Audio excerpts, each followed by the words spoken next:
Hi பேச்சுரி friends. இன்னைக்கு பாத்தீங்கன்னா ஒரு மலையாள திரைப்படத்தோட வந்திருக்கேன் உங்களுக்காக. அது வந்து கடந்த வாரம் ரிலீஸ் ஆன படம் தான் அது, ஆனந்த் ஸ்ரீபாலா. இந்த படத்தோட டைரக்டர் யாருன்னு பாத்தீங்கன்னா விஷ்ணு வினய். அர்ஜுன் அசோகனுங்கிறவர் வந்து ஹீரோவா நடிச்சிருக்காரு.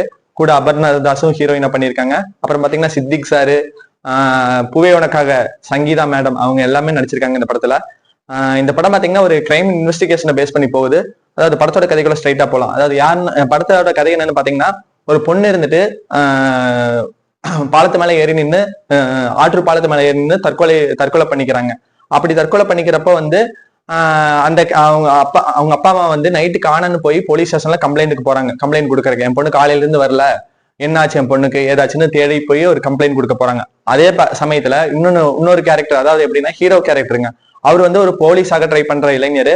அவர் வந்து போலீஸ் ஆகாம வந்து ஐடிக்கு ட்ரை பண்றாரு. கூடவே வந்து இந்த மாதிரி இன்டெலிஜென்ட் மூளை இருக்கிறனால வந்து போலீஸ் கூட இருந்துட்டு ஹெல்ப் எல்லாம் பண்றாரு. எப்படி பாத்தீங்கன்னா, அவர் வந்து அவரோட விசாரணை எப்படி ஆரம்பிக்குதுன்னா, அவரோட லவ்வர் இருக்காங்கல்ல அபர்ணா தாஸ், அவங்க வந்து என்ன பண்றாங்கன்னா டிவி சேனல்ல ஒர்க் பண்றாங்க. அவங்க வந்து இந்த மாதிரி கிரைம் இன்வெஸ்டிகேஷன் சம்பந்தப்பட்ட வீடியோ எல்லாம் போடுறதுனால இவரும் வந்து கூட போய் அது சம்பந்தப்பட்டதெல்லாம் வந்து தேட ஆரம்பிக்கிறாரு. அப்படி வந்து அவருக்கு இன்டெலிஜென்ஸ் மூளை இருக்கிறதுனால அந்த கேஸ் டீடைல்ஸ்குள்ளேயே ஃபுல்லா இறங்குறாரு. ஏன் அந்த பொண்ணு, அந்த மெரின் ஏன் தற்கொலை பண்ணினாங்க, ஏன் இதானாங்கன்னு டீடைல்ஸா விசாரணை பண்ண ஆரம்பிக்கிறாங்க. அப்படி பண்ணப்போ அந்த பொண்ணு பண்ணது தற்கொலையா இல்ல கொலையான்னு வந்து கொண்டு போய் அவரு கண்டுபிடிப்பாருங்க. அவர் வந்து எப்படின்னா இடையில அவர் சைக்கியாட்டிக் பர்சனா இருப்பாரு. அவங்க அம்மா வந்து அவங்க கண்ணு முன்னாடி வந்து போயிட்டு வருவாங்க.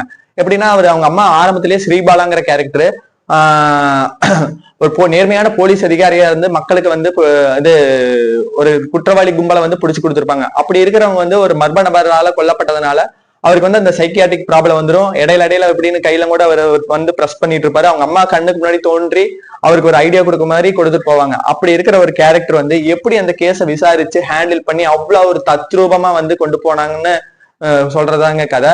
அவர் ஹீரோ உண்மையான பாத்தீங்கன்னா அந்த படத்துல வந்து ஹீரோவா நடிச்ச மாதிரி இருக்காது, வாழ்ந்த மாதிரி இருக்கு. அவ்வளவு ஒரு பர்ஃபெக்ஷனுங்க. இடையில கூட ஒரு பிள்ளைரும் கூட வராது. அந்த கேஸ்க்கு உண்மையான ஒரு போலீஸ் அதிகாரி உழைச்சா எப்படி இருக்கும். அவரு போலீஸ் அதிகாரிக்கு போவாங்க, ஆனா பாத்தீங்கன்னா அவருக்கு ஒரு மென்டல் ஃபிட்னஸ் இருக்கும். அதாவது அவங்க அம்மா கண்ணு முன்னாடி தோன்றி வரதுனால ஐடி வேலைக்கு போவாரு. அதுக்கு போறப்ப வந்து அவருக்கு வந்து மென்டல் ஃபிட்னஸ் இல்லாதனால வந்து அவரு ரிஜெக்ட் ஆகி வந்துருவாரு. இதே மாதிரி தாங்க என்ன ப்ராப்ளம்னா, அவருக்கு வந்து அது இருக்கனாலேயே வந்து அவர் போலீஸ் வேலைக்குள்ளேயும் போகாம இருப்பாரு. ஆனா வந்து இந்த கேஸுக்கு வந்து ஃபுல் அண்ட் ஃபுல் வந்து ஒரு போலீஸ்க்கு வந்து நல்லா ஹெல்ப் பண்ணுவாரு.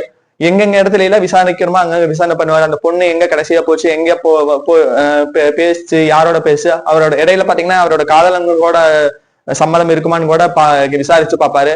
அதுல ஆரம்ப கட்டத்துல இல்லாம போயிடும். ஆனா பாத்தீங்கன்னா ஃபைனல்ல ஒரு ட்விஸ்ட் இருக்கும். இடையில பாத்தீங்கன்னா ஃபைனல் கிளைமேக்ஸ் மாதிரியே வந்து இன்னொரு போர்ஷனை கூட்டிட்டு போவாங்க. இவன் தான் கொலை பண்ணிருப்பாங்கன்னு வேற ஊருக்கெல்லாம் போய் அந்த ஹீரோவுக்கு அந்த இன்னொருத்தனை காமிப்பாங்க. யாரு ஒரு அந்த பொண்ணை கொலை பண்ண கும்பல்ல. ஆனா அவரும் பண்ணிருக்க மாட்டாங்க. இந்த கொலை யாருதான் பண்ணிருப்பாங்க, எப்படிதான் பண்ணிருப்பாங்க, என்ன காரணத்துக்காக பண்ணிருப்பாங்கன்னு சொல்றதாங்க இந்த படம்.